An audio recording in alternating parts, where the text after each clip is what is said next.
Welcome to the Shop With Me vlog series of the Financially Independent SLP channel.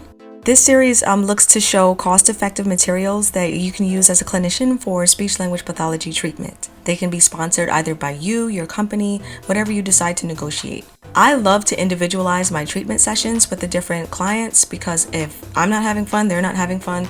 If they're not having fun, I'm not having fun. And we want them to get the best outcome possible. I'm taking you with me in this episode to Five Below, one of the stores I really like to go to for cost-effective treatment materials. You'll see I'll show you driving there, me walking into an actual Five Below in the area that I shop in, and you'll see desktop tennis. I've used this a lot because I noticed that with physical therapy and occupational therapy, especially the male clients, they love to feel like they're moving. They want to feel like they're doing something.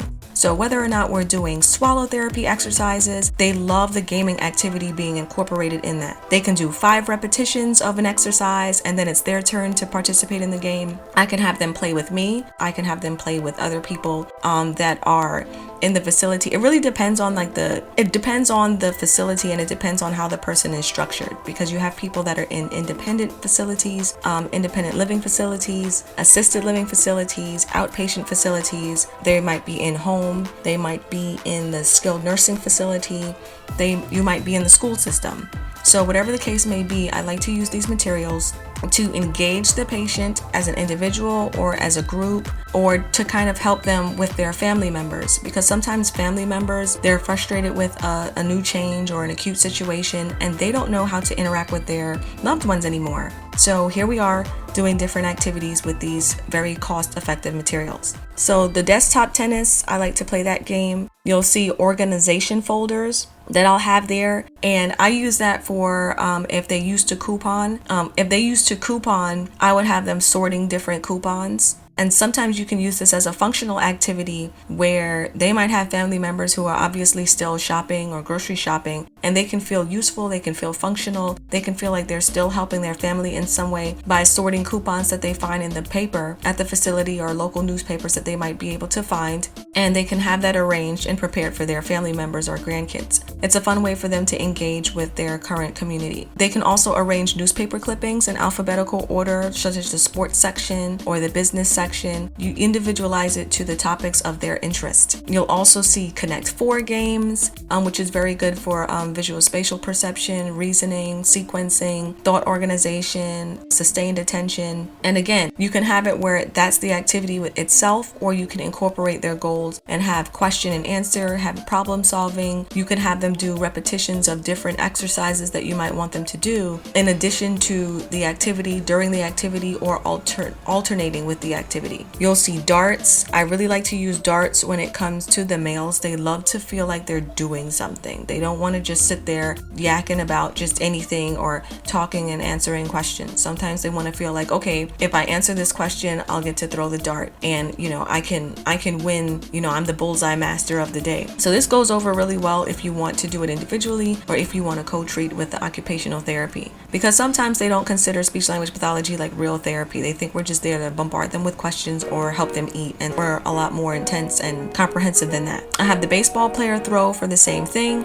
Have them just have that extra activity. There's a lot of research showing that those neural synapses are firing off when we're doing physical activities, which is why you'll find that a lot of the Montessori schools, they'll have the kids in motion when they're teaching them phonemic awareness or jumping jacks or things of that nature. And we can do the same thing regardless of the age of the patient. There's activities here for building, construction, Jenga. You can have their hands moving while you're doing different activities. You'll see tic-tac-toe and a bunch of different magnetic games. I've used that for higher level problem solving, underlying attention tasks, in between filler tasks for when I want them to do swallowing thin or swallowing trials, and they might do 5 reps and then they'll make a move, and then 5 more reps and then they'll next turn, so that therapy doesn't feel so monotonous. Dominoes, that's great for individual, for sequencing, for organization. You can do mathematical calculation activities there. You can have the person show you how to play, and then you can make it also a group therapy session as well as an individual session there. I like to have canvases on hand. Like, I try to buy them really, really cheap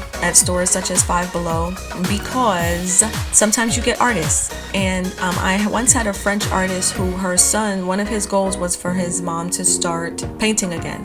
I had the canvas on hand, I had some paints, I had some watercolors, and she actually ended up painting her dog that was with her at the assisted living facility, and he was happy to see her painting again. And it also helped with her memory of different strokes that she once would use in her painting technique.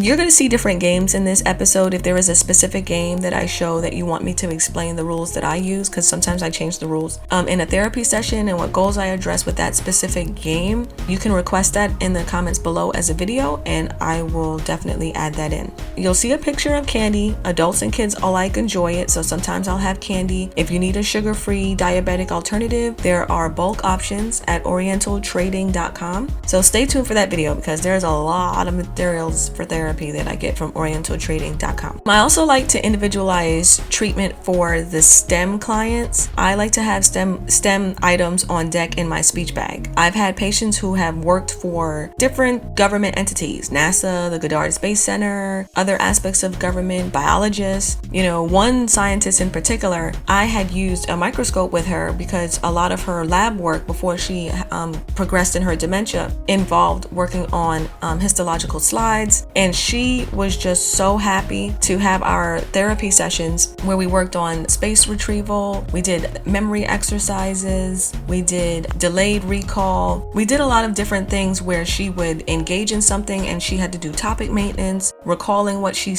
already said. And she loved being able to talk about biology, the histological slides, the little microscope. She almost confabulated as if she was at work again. But everything that she was saying in relation to the actual real-time treatment was relatable, it was relevant, and it was real-time orientation. She went from wandering around the facility to staying in her room 25 to 50% longer than she was prior, and she was able to kind of tinker around with the microscope. And she actually stated, she said, "You made me feel like I mattered again. I can talk to you about this science. I relate to this. I feel like me again." And it was really nice to be able to use a cost-effective material that time and time again, you just kind of, sanitize it according to the protocol of your facility, but you can use it in a way that helps engage the actual patient. So I like to have like a couple of toy microscopes with me. Obviously, that biologist ended up keeping that one, but it's a very effective way to connect to the patients who their career history involves science. The reading comprehension books you're likely to see here, I use that a lot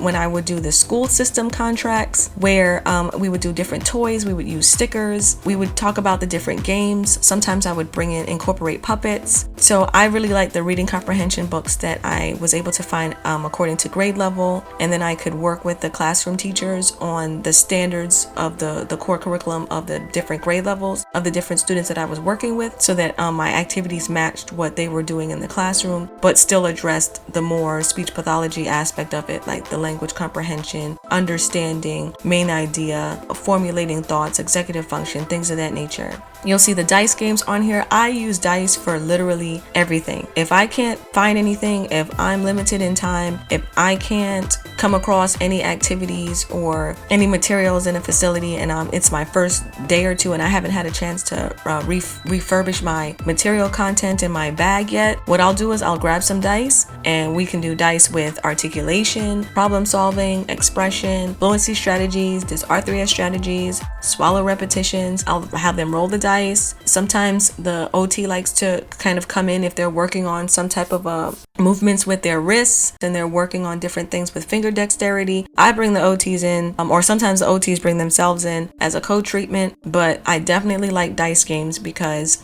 it almost helps the client to feel like they're in control of the amount of reps that they're doing. It makes it kind of fun because they're like, oh no, I landed on 6, now I have to do 6, as opposed to me telling them do 6 reps. It makes it more fun and more engaging and more interactive. Then you'll also see in this video, I'll show you cards and chess, and those again are other games that I might use for gaming activity, sequencing, thought organization, or executive function. So thank you for checking out this Shop With Me clip of Going the Five Below, and stay tuned for more stories.